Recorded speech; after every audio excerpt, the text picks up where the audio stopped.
Bonsoir à tous, on a rendez-vous avec l'un des meilleurs batteurs de Belgique, peut-être même le meilleur batteur de Belgique, c'est Stéphane Galland que nous allons retrouver dans un instant. On lui fera rencontrer Isolde Lassoun, elle est batteuse de formation, mais elle est aussi surtout maintenant compositrice, mélodiste, chanteuse. Elle sort un album aux sonorités délicieusement rétro. Fin d'émission, on sera dans quelque chose de plus rock avec Guillaume Vierzet. Il est guitariste et puis notre micro ouvert, ce sera Clémence Dawagne avec le Fléministe. C'est le titre du texte qu'elle nous interprétera. C'est Connaissez-vous. On vous remercie d'être là et on est parti.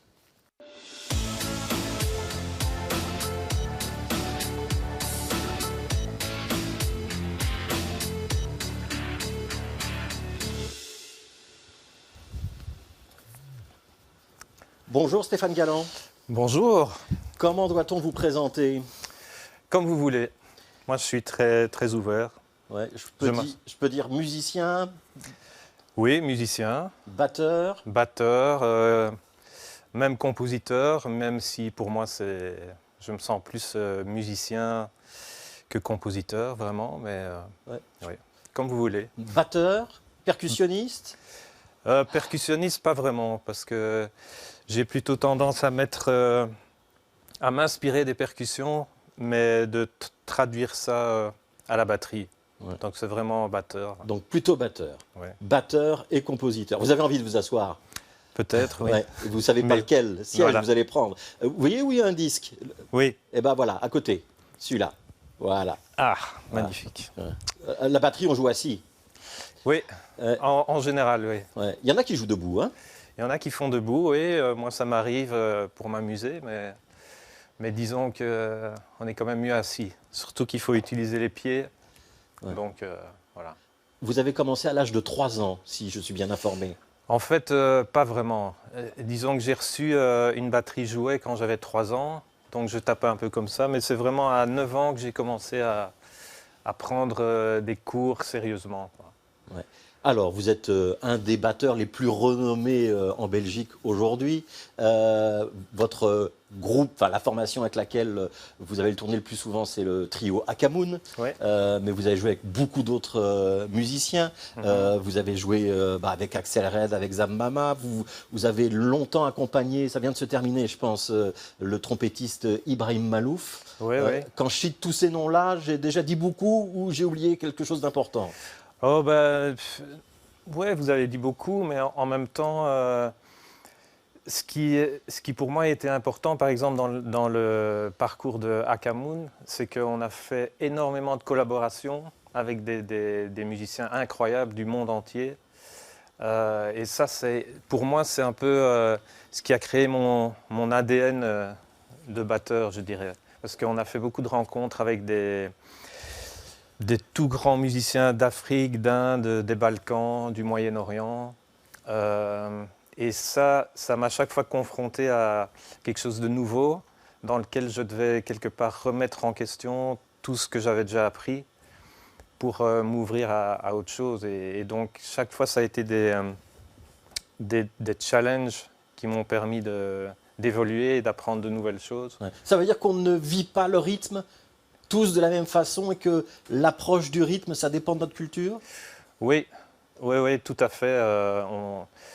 Et c'est ça qui est très intéressant, je trouve, c'est par rapport justement à toutes ces ramifications du rythme, je dirais, qu'on trouve dans toutes les cultures, c'est d'essayer de voir qu'est-ce qui est à la base, qu'est-ce qui est la racine de ça. Justement, je me suis rendu compte que c'est essentiel pour intégrer des choses comme ça nouvelles, d'aller voir d'où ça vient, quelle est la base de tout ça, pour justement pouvoir l'intégrer et que ça devienne quelque chose de naturel. Ouais. Est-ce que ouais. vous pourriez me donner une définition du rythme, Stéphane Galland? C'est quoi le rythme? Oh là là, non, je pourrais pas. Allez, je vais vous aider C'est parce trop. que je vous ai déjà vu expliquer des choses. Il y a des temps courts, il y a des temps longs, il y a des silences. Oui, c'est ça. Tout ça, c'est des aspects du rythme. Mais expliquer vraiment ce que c'est tellement à la base de tout. Je dirais même que c'est C'est le battement du cœur, pour commencer. La vie, c'est le rythme, oui. Ouais. Mais après, justement, quand vous parlez de temps court, de temps long, de subdivision, tous ces aspects-là, Justement, c'est des choses que j'ai été approfondir pour comprendre certaines, par exemple les traditions des Balkans. Tout, rythmiquement, tout est basé sur des temps courts et des temps longs. En Inde, ils font un travail de subdivision du temps Oui. qui est incroyable. En Afrique, c'est des superpositions, des polyphonies rythmiques qui créent des choses incroyables et des accents qui sont mis là où on n'a pas l'habitude. Donc toutes ces choses-là, ça crée le rythme et c'est d'une richesse incroyable. Ouais. Je vais un tout petit peu plus loin pour qu'on comprenne tous bien ce que vous êtes en train de dire. Dans la musique, allez, on va dire la musique populaire occidentale, on va avoir des mesures 4 temps, et puis 4 mesures 4 temps, ça va faire un couplet, et puis après, parfois on va aller sur du 3 temps, soit on va faire de la valse. Vous, ce qui vous amuse, c'est ça, le 4 temps et le 3 temps, c'est pas du tout votre truc. Vous êtes dans des 5-7 ou des 21-9 ou des choses de ce genre-là? Oui, alors non, parce que j'adore le 4 temps, j'adore le 3 temps, j'adore tout ça. Mais pour moi, c'est qu'un aspect du rythme. Et donc, comme tout le reste est fort délaissé, ben, j'ai tendance à plus pousser ça. Parce que j'ai l'impression que c'est d'une richesse incroyable. Et donc, c'est dommage de pas en profiter et de ne pas en faire profiter un maximum de gens. Justement de montrer cette diversité rythmique qu'il y a. Alors, je vous propose qu'on écoute un peu de musique quand même. Votre dernier projet, ça s'appelle The Rhythm Hunter, donc les chasseurs de rythme, justement. On va en reparler juste après, mais on va déjà écouter un petit teaser.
Voilà, donc présentation un petit peu des musiciens qui vous accompagnent, mise en scène un peu feuilleton, feuilleton de télé-réalité pour présenter tout le monde. Morceau Morpheus, combien de temps dans ce morceau?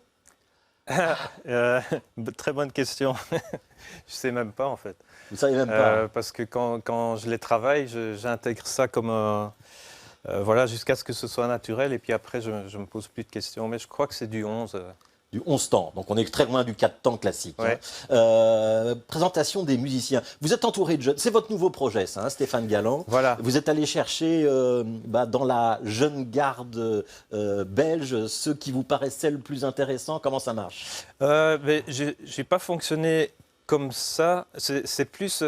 en fait, je fonctionne beaucoup par intuition et aussi par ce qui se passe naturellement en fait. Donc... ce projet-là, comme un autre projet que j'avais fait avant qui s'appelait The Mystery of Chem, c'est basé sur un... Enfin, c'est venu à la base à cause d'un projet de recherche que je fais au Conservatoire de Bruxelles, où j'enseigne, et qui est vraiment un travail sur le rythme et sur le fait de, justement, essayer d'intégrer tous ces principes que j'ai compris avec mes rencontres un peu interculturelles, je dirais, et d'intégrer ça dans un propre langage, en fait. Mais tous ces éléments rythmiques sont développés pour amener quelque chose de nouveau au niveau du rythme. Ouais. Et donc moi, ça m'intéressait de travailler ça en profondeur Et donc, travailler ça avec des jeunes musiciens, spécialement des élèves du conservatoire, c'est la meilleure chose à faire parce qu'ils ne demandent pas mieux.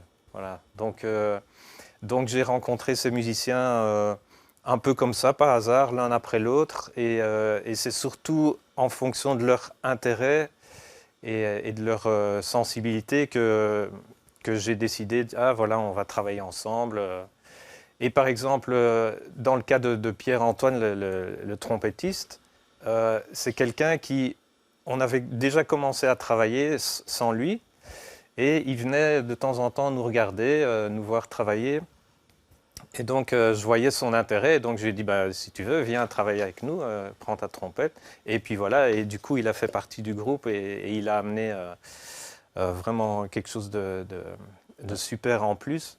Donc, je me laisse beaucoup guider par ce qui vient, en fait. Ouais. Vous êtes le compositeur aussi, hein, il faut insister là-dessus, dans cette formation-là. Vous insistez beaucoup sur le travail. Ça veut dire que la notion de travail l'emporte sur la notion de plaisir? Non, c'est-à-dire que... Pas pour vous, mais peut-être pour ceux qui doivent vous accompagner. Non, justement, pour moi, en fait, le fait d'avoir travaillé toutes ces choses-là assez inhabituelles rythmiquement, qui au début demandent beaucoup de travail et beaucoup de sueur, parce que c'est pas naturel. Une fois que ça devient naturel, ça amène tellement de richesse et tellement de plaisir en plus, que moi, c'est ça que je cherche. Et le fait justement de travailler beaucoup, c'est pour éviter de tomber dans cette situation où on fait de la musique qui sonne compliquée ou qui sonne complexe, où tout le monde est tendu parce que c'est pas habituel. Ouais. Donc pour moi, c'est la condition vraiment numéro 1, c'est de pouvoir prendre le temps d'intégrer les choses. Donc c'est du 11 temps, mais ça va sonner aussi facile que si c'était du 4 temps. Voilà, mais en fait, je ne pense pas que c'est du 11. Il faudra raconter après, mais on a compris l'idée. Est-ce que c'est du swing? Est-ce que c'est du groove? Quelle définition vous donnez à ces termes-là? Swing, groove, ou est-ce que ça vous indiffère? Non, pour moi, le groove est essentiel. C'est-à-dire que dans tous mes morceaux, il y a vraiment un travail sur le groove, mais un groove qui est inhabituel parce qu'il n'est pas en 4/4, il n'est pas toujours pareil, il fluctue, c'est un groove qui groove. Mais le swing, en général, si on parle de swing, c'est vraiment... connoté avec le swing des années 40, 50, 60, où là, c'est vraiment typique du jazz avec la walking bass. Et en général, si on dit swing, on pense à ça. On pense à une musique plus précise. Ouais. Alors, ça s'appelle The Rhythm Hunter, donc le nouveau projet de Stéphane Galland. Je vais donner 2-3 dates. Vous serez à Jazz à Liège, ce sera le 25 mai, c'est tout bientôt. Et pour nous, à Bruxelles, vous viendrez le 24 juin à la Jazz Station. Ce sera le dernier concert de la saison à la Jazz Station avec cet ensemble-là. Et il y a aussi le 14 juillet au Gand Jazz. Ah bah voilà. Donc on fait Liège, Bruxelles et Gand. On n'a pas de frontières linguistiques. Alors, on a le programme. Et il y aura un album? Il y aura un album qui est déjà enregistré, mais qui doit encore être terminé et qui sortira fin avril. Voilà, The Rhythm Hunter. On aura l'occasion d'en reparler évidemment sur BX1. Je voudrais qu'on voit une autre facette de vos activités. The Gallands avec un S. On regarde un extrait, on en reparle juste après.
Alors Stéphane Galland, petite explication, c'est qui The Gallants avec un S? The Gallants, eh ben, c'est mon fils et moi. Donc au clavier, c'est Elvin Galland, c'est mon fils. Ouais. Et à la basse, c'est Louise Van den Heuvel, qui est aussi dans The Rhythm Hunters d'ailleurs. Et qui est une extraordinaire bassiste. Voilà, ouais. Exactement. Alors votre fils, il faut expliquer, il est dans la musique, il travaille plutôt dans la sphère, on va dire, électro-hip-hop.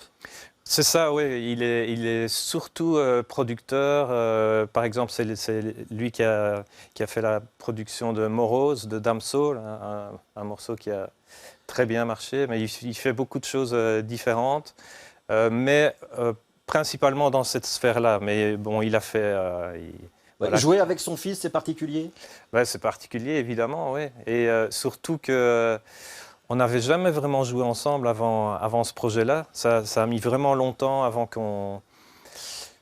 Peut-être qu'on soit prêts tous les deux à réunir deux univers différents. Ouais. Il y a un rapport père-fils, il y a un rapport d'autorité ou de transmission où on arrive à faire abstraction de ça dans la musique? Oui, en tout cas, dans notre cas, c'est vraiment une collaboration à deux. Il n'y a pas de... Il n'y a pas cette autorité paternelle, non. Je ne pense pas en tout cas, il faudrait lui demander. Ouais. Mais... Donc pour l'instant, The Gallants, il n'y a pas de concert, si je suis bien informé. Il y aura un album bientôt ou pas? Il y aura un album, oui, qui est prêt en fait, mais voilà, il faut qu'on attende le bon moment pour le sortir. Mais ce sera probablement l'année prochaine, mais vers la fin de l'année. Ouais. Et à ce moment-là, il y aura aussi... une petite tournée. Des concerts, ouais. Ouais. Alors, je ne veux pas qu'on reçoive Stéphane Galland sans mettre un petit morceau d'Akamoun. Oui. Et puisqu'on parle de batterie et de batteur, on va regarder un solo avec Akamoun.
Vous vous souvenez de ce concert, Stéphane Galland? Vous sauriez me dire où c'est? C'est à Beaux-Arts, non? Oui, exact. Ouais, c'était pendant la fameuse période où le public ne pouvait pas venir. Voilà, on faisait des concerts en ligne et par vidéo interposée. C'est quoi la définition d'un bon solo pour vous?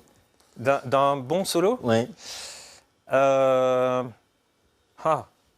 Quelle question, c'est difficile. On voit, allez, vous êtes connu pour une extrême vélocité, vous jouez très vite, il y a beaucoup de techniques. Ça vous intéresse ou ça vous intéresse pas qu'on dise ça? C'est un aspect des choses que j'aime bien, la vitesse, j'aime bien la lenteur aussi,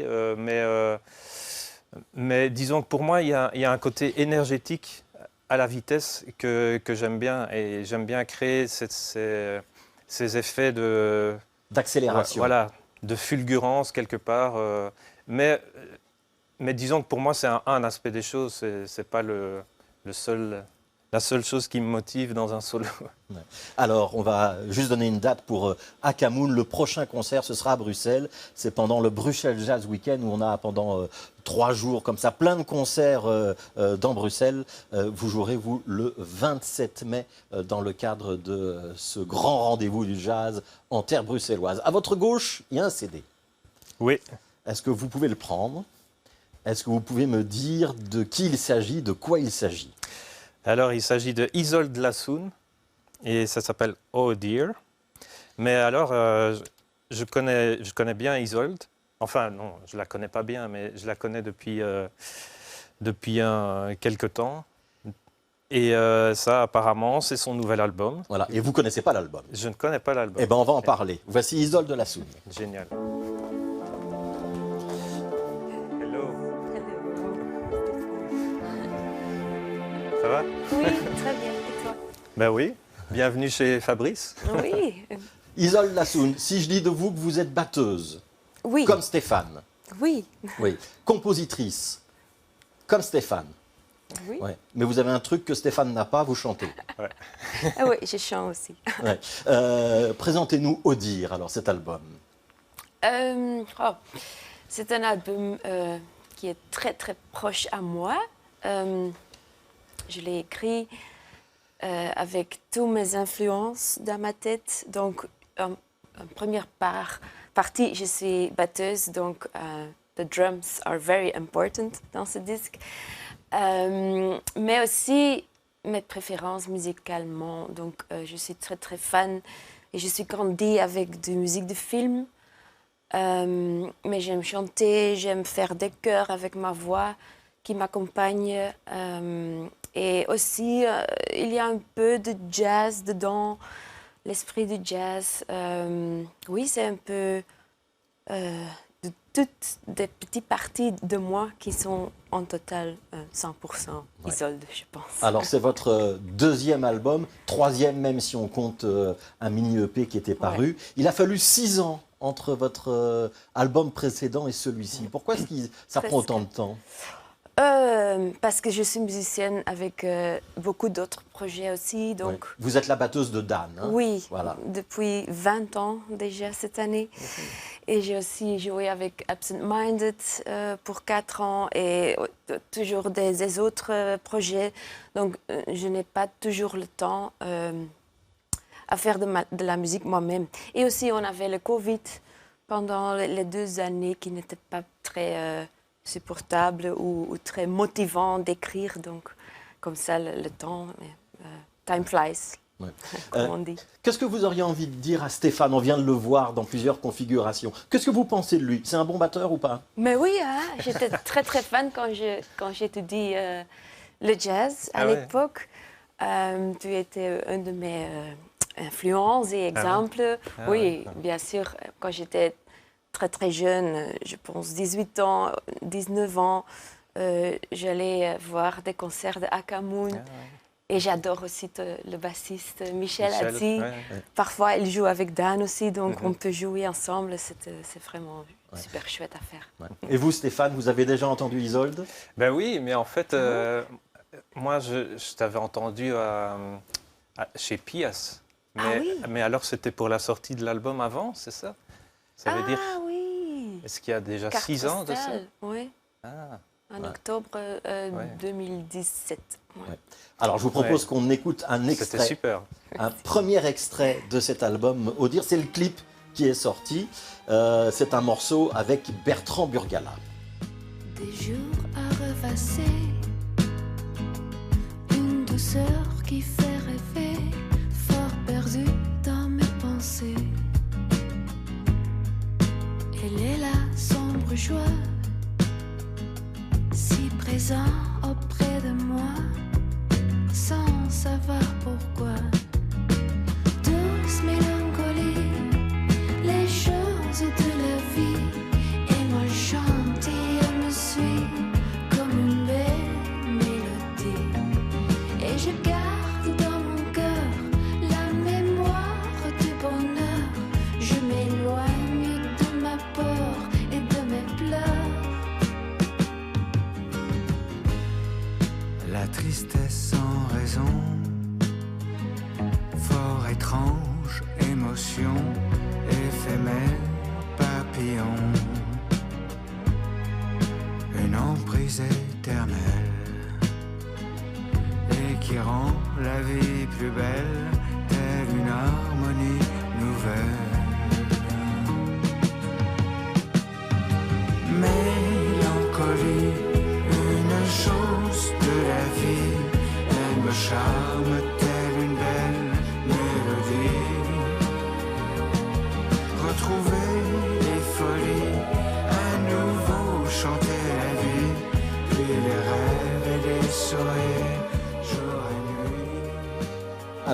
Isolde Lassoun, petite explication. Qu'est-ce qu'on vient de voir et d'entendre? C'est le single 12 Mélancolie, un duo avec Bertrand Burgala, dont je suis très fan aussi. Oui, peut-être c'est la chanson qui est le plus typiquement française ou quelque chose, un peu années 70 inspiré. Mais c'est un grand final de presque 3 minutes avec beaucoup de cordes qu'on n'a pas entendu maintenant. Mais j'aime toujours des chansons qui grandit et à la fin c'est la finale avec beaucoup d'orchestration. Ouais. Il y a un climax à la fin. Oui, voilà. On est dans quelque chose de pop. C'est peut-être la chanson la plus pop qui sonne la plus pop de l'album. Elle n'est peut-être pas très représentative de l'album en réalité. La douceur, c'est le mot qui caractérise votre musique? Je sais pas, c'est un beau mot, mais je trouve que c'est aussi quelque chose de cool ou quelque chose. Ouais. Ma musique. C'est le sentiment qu'on a en écoutant votre album. Il est apaisant. Ah oui, ça je suis chouette. Ouais. Apaisant. Ouais. Stéphane Galland, sur la base de ce que vous venez d'entendre, petit extrait de 30 secondes, vous employeriez quel adjectif, vous? Oui, c'est vrai qu'il y a un côté très apaisant. J'aime beaucoup la clarté qu'il y a aussi dans les sons. La batterie est très nette, très propre et très distincte, avec les voix qui sont bien séparées. Donc tout est très clair et ça donne une impression d'air comme ça. Ouais. Pourquoi est-ce que vous chantez en français, Isolde Lassoun? Vous êtes de Gand, hein, si je ne me trompe pas? Oui. En fait, chez Dan, je faisais des backing vocals en anglais et parfois en français. Et après les concerts, le public et les musiciens, les collègues disaient toujours « Oh, quand tu chantes en français, ça va très très bien avec ta voix ». Et c'est à cause de ça que j'avais commencé à écouter plus de la musique française. Et Dan m'a introduit Serge Gainsbourg, des albums comme Histoire de Melody Nelson, mais aussi les chanteuses comme Françoise Hardy et Jane Birkin. Donc oui, je pouvais m'identifier, mais je chante aussi en anglais, mais je cherche toujours, quand je compose de la musique, ce qui va le mieux avec les chansons. Donc parfois c'est l'anglais, parfois c'est le français. Ouais. On va écouter un deuxième extrait, c'est le titre Odir, qui est donc le titre éponyme de l'album, parce qu'on est déjà dans une autre ambiance musicale.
Alors, parole à Stéphane Galland sur ce qu'on vient d'entendre.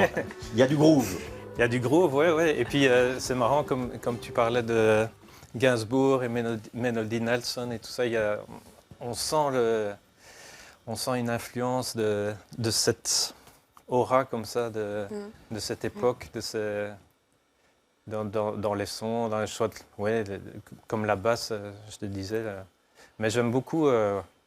j'aime beaucoup l'ambiance. En fait, j'avais lu une fois un livre qui s'appelait Atmosphère de Peter Zumthor, un architecte. qui parle de l'importance justement de créer l'atmosphère qui fait tout en fait, qu'on cherche, que ce soit en architecture ou dans d'autres choses. Et ici, j'ai l'impression que c'est aussi, on est directement dans une atmosphère très particulière, un peu comme un film, et ça j'aime beaucoup. Ça, c'est pas évident à avoir. Isole, est-ce qu'on peut dire qu'il y a un petit côté rétro dans le son que vous nous proposez? Absolument, oui. Oui, j'aime beaucoup les sons des bandes et des orchestres de pop musique ou jazz ou n'importe quoi des années fin de 60, début de 70. J'adore ça et particulièrement pour la batterie. Je trouve que c'est toujours oh waouh, je peux vraiment un jour, c'est ça, le son de la musique de l'époque, oui. Quand vous composez, la batterie vient tout de suite ou elle vient après? Étrangement, parfois, je commence avec une ligne de basse. Oui, et les accords et les voix qui font des chœurs. Oui, et parce que je trouve que la batterie doit être enregistrée proprement et c'est pas faisable à ma maison. Donc, c'est dans ma tête, la ligne de batterie. Et parfois même, je fais une démo avec un keyboard où je fais boum, boum, tchik, tchik, boum. C'est super stupide. Mais c'est parce que je sais, je ne dois pas mettre beaucoup de travail dedans parce qu'on va le faire proprement en studio. Même question pour vous, Stéphane Galland. Quand vous composez, c'est la batterie d'abord ou c'est d'abord l'air qu'on va entendre, enfin la partie musicale, non rythmique? Oui, disons que je pense que c'est jamais, sauf dans le cas de Gallants, où là c'est complètement différent, mais sinon, vraiment je pars d'idées, parfois juste une ligne de basse aussi, ou bien une idée de découpe rythmique qui est un peu particulière, et je me dis, je vais voir ce que je peux construire là-dessus, qui vient d'une manière organique. Et souvent, je commence au piano, en fait. Je trouve les idées au piano, et après ça, je mets ça dans un programme de MIDI, et de là, je commence à construire tout le reste, tout ce qu'il y a autour. Mais souvent, la batterie, ça vient vraiment à la fin. On pourrait penser que c'est le début chez vous. Mais non. Par contre, avec The Gallant, c'est totalement différent. Là, ce qu'on a fait, c'est j'ai enregistré tous des grooves de batterie, en fait. Et puis, je les ai envoyés à mon fils. Et lui, il choisissait ceux qui l'inspiraient. Et de là, il composait, lui, il mettait des lignes de basse, des accords, des choses comme ça. Et puis, par après, on retravaillait ensemble. Donc, ça c'est particulier. Mais sinon, je pars toujours d'idées plus mélodiques, je dirais. Oui. Alors, on va signaler que Isole Lassoun sera en concert le 11 juillet à Gand aussi, dans le cadre du festival de jazz de Gand. Et je voudrais qu'on écoute un troisième extrait de l'album. C'est un single, je pense, qui est sorti, c'est le troisième single qui vient de sortir. Je voudrais que vous écoutiez bien les paroles, tous les deux. Stéphane, surtout. Dit adieu ce sentiment, jamais trop vite, jamais trop lent. Le réservoir manque de carburant et rechargé vos batteries. La routine de ma vie, mon corps, mon énergie, la bonne thérapie. Oui, l'essence de ma vie, L'essence de ta vie, jouer de la batterie, joue ta batterie, décharger l'ennui. décharge ton amour. L'essence de ma vie, jouer de la batterie. Stéphane, ces paroles sont pour vous. Oui, merci Isolde. Je ne savais pas que tu allais composer un morceau pour moi. Ouais. Oui. Est-ce que c'est quand même l'essence de votre vie, votre moteur? Est-ce que vous pourriez avoir une autre vie l'un et l'autre?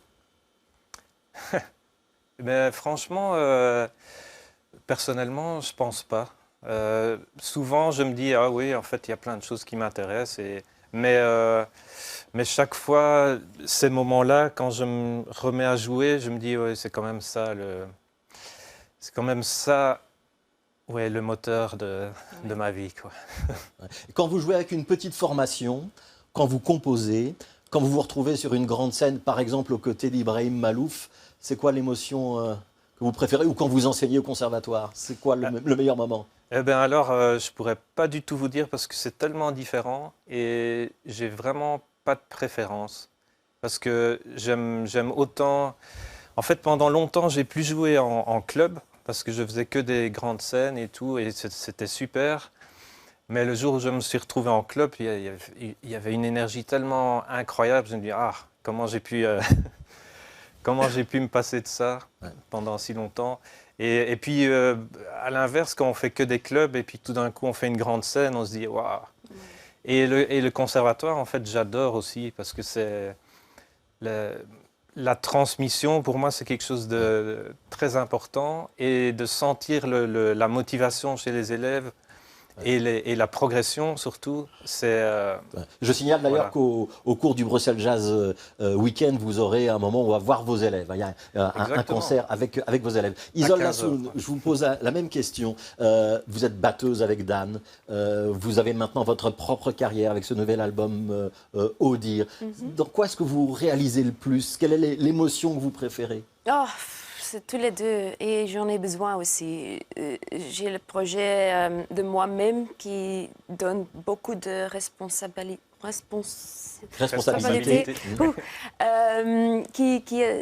Parfois c'est dur, tu sais, maintenant c'est beaucoup de choses à faire, à donner compte. Les musiciens garder leur contente et tout. Et sur scène, c'est moi qui porte tout. Et quand je joue avec Dan, pour moi, ça sent un peu comme les vacances, tu sais. Je ne dois pas réfléchir, je juste fais mon job comme batteur. Mais c'est lui qui est le star et c'est lui qui porte les responsabilités. Donc, c'est une balance qui est très importante pour moi de l'avoir tous les deux. Et on n'a pas dit, mais vous jouez du vibraphone aussi. Oui, c'est ça. Oui. Et ça, c'est important aussi. C'est un autre instrument, c'est plus mélodique. Oui, c'est ça. Oui, l'album Oh Dear, j'ai beaucoup composé cette fois dans le vibraphone. Allez, j'ai commencé avec le vibraphone parfois pour certains morceaux. Alors, je vous propose qu'on découvre un troisième univers. Si vous êtes d'accord, on va recevoir, je pense que vous le connaissez, Stéphane, je suis sûr que vous le connaissez en tout cas, un jeune guitariste. Il s'appelle Guillaume Vierzet. On applaudit. Ça va? Ça va et toi? Je me demande jusqu'à quel âge on est jeune. Je ne suis pas sûr que par contre Isole Lassoun vous connaisse, Guillaume. Pouvez-vous vous présenter? Que je me présente? Oui. Je m'appelle Guillaume, je suis guitariste et jazz, rock, je sais pas, entre les deux, sans étiquette. Ouais. Alors, il y a un album qui vient de sortir, un groupe qui s'appelle Edges. L'album, je vais vous laisser dire le titre, parce que moi, je ne dis pas de gros mots. The End of the Fucking World. Ouais. Ce qui veut dire en français, la fin de ce monde pourri. On va dire ça comme ça. Oui, exact. Ouais. Alors, c'est jazz ou c'est rock? Bonne question. Est-ce que c'est jazz, rock? J'en ai aucune idée. Moi, ce que je cherche, en tout cas de plus en plus, c'est de ne pas avoir d'étiquette. C'est quelque chose qui m'attire beaucoup, de ne pas pouvoir... mettre dans des classifications. J'ai l'impression que depuis qu'on est à l'école primaire ou maternelle, on nous met dans des cases, que ce soit sociales ou culturelles. Et donc j'aime bien aussi cette idée de sortir des sentiers battus, de ne pas pouvoir classer cette musique dans jazz, rock, punk, peu importe. Hier, on m'a dit que c'était du jazz déglingué, j'aime bien aussi. Ouais. Ou du punk travaillé. Ou du punk travaillé. Ouais. Je vous propose qu'on écoute un extrait. On va regarder le clip qui accompagnait la sortie de cet album. Et puis on donnera la parole à Stéphane et Isolde. Ils vont nous dire ce qu'ils ont pensé de cette musique juste après.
Alors, on va poser la question à Isolde Lassoun. C'est du jazz, c'est du rock, c'est autre chose, c'est juste de la musique et on s'en moque des étiquettes? Oui, c'est de la musique instrumentale en fait. Et quel style, ça n'a pas d'importance. Ouais. Je pense. Ouais. Oui, Est-ce que le professeur Galland a compté les temps? Ouais, ça a l'air d'être du 4-4. hein. Oui. Mais avec des groupes de 3 par au-dessus, par moment. Non, Ouais, qu'est-ce que vous diriez de cette musique? mais c'est ça, je crois que surtout quand on est musicien, on ne se pose pas trop la question, je crois en général. C'est plus, je sais pas, les gens en général qui ont peut-être besoin de classifier les choses pour mieux s'y retrouver, mais en tant que musicien, on n'a pas forcément cette Non. envie-là. Et justement, je crois que c'est ça qui est bien, c'est que comme ça, on peut faire des mélanges qui n'existent pas ou qui sont originaux. Ouais. Et dans ce cas-ci, ouais, moi, je ne peux pas dire non plus si c'est vraiment du jazz, si c'est vraiment du rock. Si c'est... Ouais. On Peu importe, c'est de la musique, Voilà. moi, comme j'aime souvent Ouais. dire ça, oui. Et puis on sent une personnalité, quoi. Et c'est ça le plus important. Je pense aussi. Ouais. On va souligner hein, quand même, Guillaume, que vous jouez par exemple avec Charcot, que vous accompagnez Tiff Barrow. Même chose que pour Isolde, il y a une émotion différente quand on défend son propre projet de quand on accompagne les autres. Est-ce que vous êtes plus libre quand vous faites votre album à vous? Ben, moi, je me sens un peu libre partout, donc c'est de plus en plus en fait. Que ce soit dans une musique très carrée comme Tiff Barrow ou Charcot, ou c'est assez délimité. Mais une fois que le cadre est clair, je pense qu'à l'intérieur de ce cadre, on peut trouver énormément de liberté. Donc, quelle que soit la musique, moi, je me sens vraiment terriblement libre par rapport à ça. Et par rapport à l'émotion que ça me procure, que ce soit, voilà, on parlait du fait d'enseigner, moi j'enseigne aussi, que ce soit le fait de jouer en club ou dans des grosses salles. J'ai l'impression que le maître mot, c'est le partage, en fait, et que l'émotion est assez similaire, je trouve. Ouais. Juste le fait de partager et de donner le meilleur de soi-même, que ce soit devant 10 000 personnes ou devant 300 personnes ou devant 2 élèves, finalement, c'est pas si différent que ça. Est-ce que vous êtes d'accord pour qu'on puisse dire que, quelle que soit l'étiquette qu'on colle sur votre musique, il y a par contre un mot qui va bien, c'est énergie? Oui, bien sûr. Tu as fait une énergie. En tout cas, dans cet album-ci, j'ai une espèce de rage que j'ai besoin de sortir, je pense, qui est assez imagée par rapport au clip. Et c'est quelque chose qui doit. Voilà, ça a été écrit pendant la période pandémie aussi. Je pense qu'il y a un peu de ça aussi. Mais une envie de sortir des sentiers battus et d'avoir quelque chose qui n'est pas aseptisé, avec des bosses. Ça, j'aime beaucoup. Je trouve que la musique actuelle, il y a quelque chose de très, très sphérique, très doux, pardon, très lisse. Et moi, j'aime bien quand il y a des bosses. Voilà. Des aspérités. Ouais. Il y a une part d'improvisation dans votre musique et c'est peut-être ça qui vous raccrocherait à l'idée jazz? Oui, c'est ça. Moi, j'ai vraiment besoin de liberté dans la musique. Et donc, il y a beaucoup de moments où ça s'ouvre complètement, où il y a vraiment des parties improvisées sur des codes qu'on pourrait appeler les codes du jazz, oui, parce qu'il y a une grille harmonique, il y a des choses à respecter, il y a une structure, mais c'est quelque chose qui fait partie de moi et j'ai besoin de sentir cette liberté dans la musique. Donc oui, c'est vrai qu'on a tendance à dire que c'est du jazz parce que ça improvise. Oui. Ouais. Vous venez de le présenter, hein, cet album, c'était la semaine dernière à l'ancienne Belgique. Vous nous racontez comment ça s'est passé? Bah, je voulais que ce soit vraiment bien et c'était encore mieux que ce que je pouvais imaginer. Bon, bah ça va. C'était une soirée complètement dingue. Ouais. On va vous signaler que vous aussi, vous serez à Jazz à Liège, ce sera le 25 mai. C'est donc le même jour que Stéphane Galland, mais comme les choses sont bien faites, je pense qu'il est possible de passer de l'un à l'autre. Les festivals de jazz, c'est quelque chose d'important pour vous trois? Oui. Ouais. Oui, évidemment. Enfin, je parle pour Oui, moi, bah. mais oui, parce qu'il y a plein de groupes qui jouent, donc il y a plein de gens qui viennent et qui découvrent des choses qu'ils ne découvriraient pas autrement, peut-être, qui peuvent venir pour un groupe particulier et puis qui en voient d'autres, et du coup, ça peut ouvrir aussi l'esprit. Et puis, c'est un moment où on se rencontre aussi, on revoit plein de potes musiciens. Ouais. Et on peut aller écouter aussi d'autres groupes que parfois on n'a jamais l'occasion quand on est fort occupé. Donc, Ouais. Isolde aussi, vous aimez bien les festivals? Pas forcément que de jazz, hein, on peut parler des festivals de rock et les festivals de musique de manière générale. Oui, mais particulièrement comme par exemple, Ghent Jazz, j'adore ce festival parce que tu as des grands festivals et moi, je trouve ça parfois un peu... c'est beaucoup de... comment on dit en français? Influence, c'est pas le mot, mais... allez, j'aime rester backstage et regarder les groupes side stage et tout. Mais par exemple, les festivals de jazz, je trouve que c'est plus calme et tu as beaucoup de la chance d'avoir les groupes à une façon qui est très agréable ou quelque chose. Maintenant, je sonne vieux. Mais, vieille. Mais, allez, c'est plus facile à écouter et regarder les groupes. Tu as l'espace pour ça. Oui, j'aime bien. Ouais. Si je vous dis guitare héros, guitare hero, Guillaume Vierzet, c'est quoi la définition? Quelle question. Guitar Hero, c'est un peu les guitaristes qui ont marqué l'histoire de l'instrument. J'ai envie de dire que c'est peut-être ça les guitares héros. Donc, Ouais. Quelques noms pour vous? Jimi Hendrix, Charlie Christian, Jim Hall.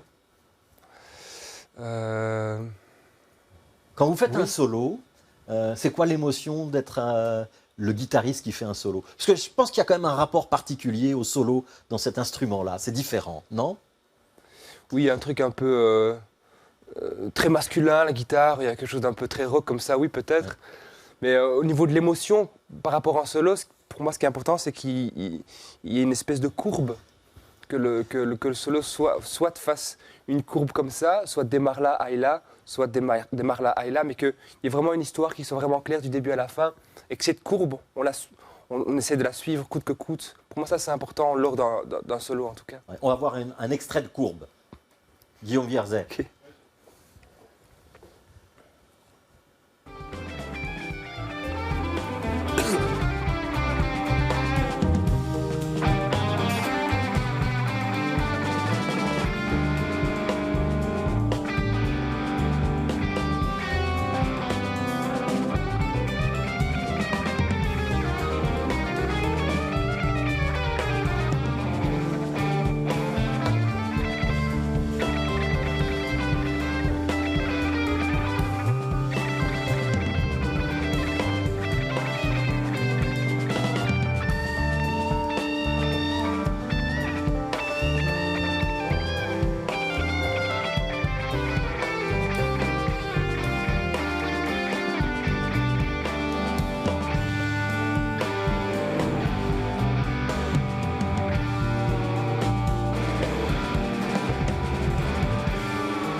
Voilà, c'est le final d'un morceau. Stéphane Galland, est-ce qu'il y avait une courbe et est-ce que c'est un guitar héros?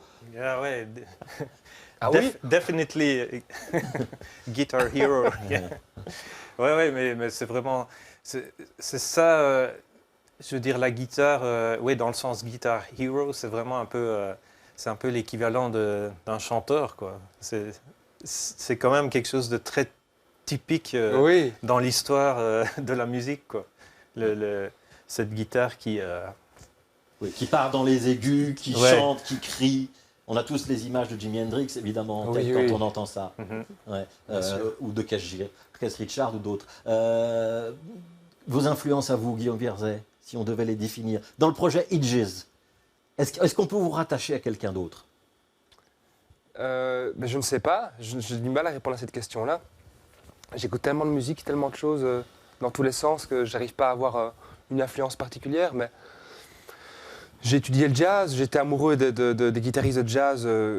J'ai étudié le bebop pendant des années. C'est une musique que j'adore encore pratiquer maintenant. Et en même temps, j'adore aussi la guitare rock. Je suis un grand fan de Queen of the Stone Age, par exemple. On m'a dit qu'on l'entendait bien dans Edges. Donc j'ai plein d'influences différentes. Et pour Edges, je ne sais pas très bien. Je crois qu'à chaque fois, j'ai l'impression que c'est quelque chose de nouveau qui sort de moi et me dit, ah bah voilà, ça c'est le nouveau Guillaume Vierzet qui sort un disque. J'ai envie vraiment d'imposer quelque chose comme ça. Et à mon avis, ça vient de tout ce que j'écoute dans tous les sens, mais c'est très très varié. Je ne peux pas rattacher ça à un artiste en particulier, je pense. Ouais. Votre musique, elle est malgré tout pas facile d'accès. Alors, on peut classer ça dans le rock parce qu'il y a beaucoup d'énergie, mais il faut y entrer. Vous comprenez Ça, est-ce que ça veut dire qu'il y a une démarche pour écouter, pour apprécier Guillaume Vierzet? Il faut faire attention, Guillaume Vierzet. Je préférais que non. Ouais. Voilà, c'est sûr que c'est une musique de niche et que c'est toujours difficile de se battre pour une musique instrumentale, comme tu as dit tout à l'heure, mais moi, elle me semble très accessible. En tout cas, moi, je la vois comme ça. Isolde Lassoun, la question de l'accessibilité de la musique. Est-ce qu'on doit prendre l'auditeur par la main? Est-ce qu'on doit le flatter? Ou est-ce qu'on doit faire ce qu'on a envie de faire? Oh, le deuxième. Oui, je crois que quand tu fais ce que tu veux et quand tu le fais avec de la passion, et oui, il faut convaincre le public comme ça, je pense. Ouais. On va vous remercier tous les trois d'avoir participé à cette émission avec la science du rythme de Stéphane Galland, avec The Rhythm Hunter, avec The Gallants et avec Akamoun. Isolde Lassoun avec son nouvel album qui s'appelle Odir, et Guillaume Vierzet avec son nouvel album qui s'appelle Edges. C'est le premier album d'Edges, mais on sait déjà qu'il y a un deuxième. Vous confirmez, Guillaume? Il est chemin. Il est chemin, donc il arrive bientôt. Il sera très différent ou il sera très proche? Il sera pire. Il sera pire. Bon, eh ben on se donne rendez-vous dans quelques mois pour découvrir ça. Merci à tous les trois. On rappelle que vous êtes bientôt en concert tous les trois. Et on vous remercie d'avoir participé à cette émission. On va se quitter avec un micro ouvert. Comme on le fait régulièrement, on donne la parole à un ou une jeune artiste émergent ou émergente. C'est Clémence Dawagne, elle est slameuse, qui est avec nous aujourd'hui. Et son texte, le texte qu'elle va nous proposer, c'est le Fléministe.